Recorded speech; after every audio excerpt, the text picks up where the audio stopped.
Today we will be discussing more on light and energy.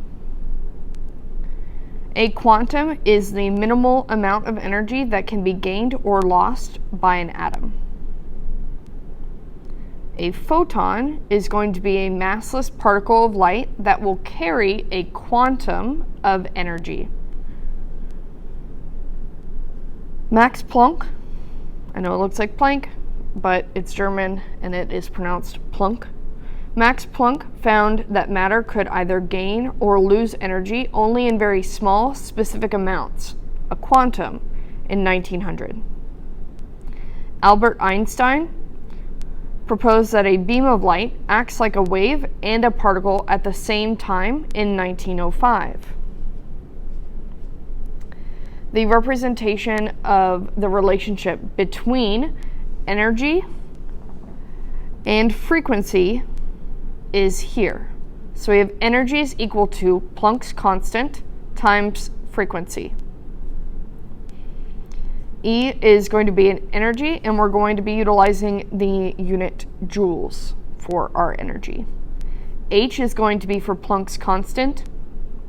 Planck's constant is 6.626 times 10 to the negative 34th joule seconds. And finally, we have nu as our frequency, and our frequency is going to be measured in hertz or per seconds.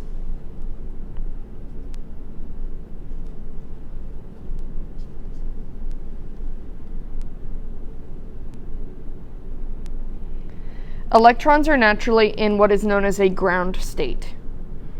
It's their normal natural energy level, what they can maintain without any input from any other energy sources. However, if an atom is hit with enough energy and that particular electron absorbs that energy, it will jump to a higher orbital.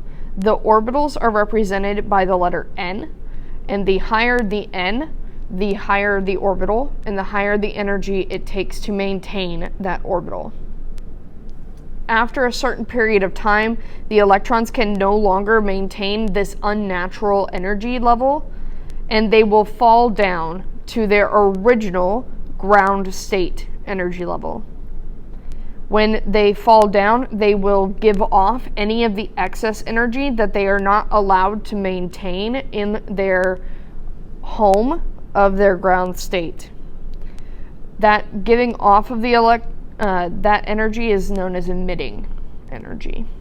So I can either absorb energy, in which case I will jump up an energy level, an orbital, or I will emit energy as I fall down energy levels. Since electrons will absorb and emit energy, we can actually utilize that number, that amount of energy that electrons give off, to find out what the wavelength is, and we can see what color or what type of electromagnetic radiation is given off by those electrons.